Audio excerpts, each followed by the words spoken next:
বৰদোৱাত জিলিকিছে শংকৰদেৱৰ থান, আকাশী গংগায়ে দিছে জ্বলন্ত প্ৰমাণ।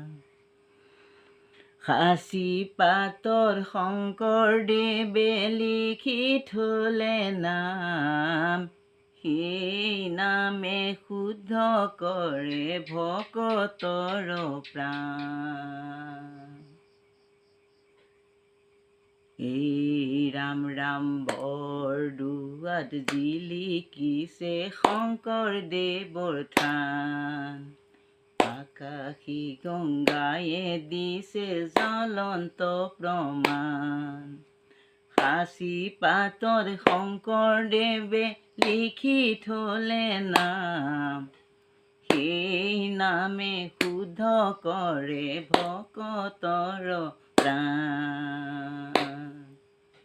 সেই নামে শুদ্ধ কৰে ভকতৰ প্ৰাণ। এই ৰাম ৰাম সপ্ত বৈকুণ্ঠৰ শক্তি বৰদোৱা থান, কথাতে ৰহিলা সবে কৰিয়া কীৰ্তন। জৈত আশী গুৰু জনাই ভৈৰৱ অৱতাৰ, অন্য ভূমি কোন হ'ব বৰদোৱাৰ সমান। এই ৰাম ৰাম বৰদোৱাত জিলিকিছে শংকৰদেৱৰ থান, আকাশী গংগায়ে দিছে জ্বলন্ত প্ৰমাণ।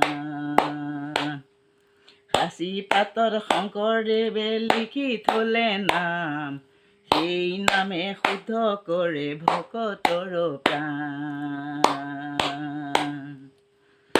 এই ৰাম ৰাম সত্ৰ থান চক্ৰ আদি যত অস্ত্ৰ ছয়, চাৰি ৰূপে চাৰি বস্ত্ৰ আশী আৱাস, কদম্ব শিলিখা বেল আৰু বৃক্ষ আম, এই চাৰি বৃক্ষ চাৰি দিশে ভৈল ধাম।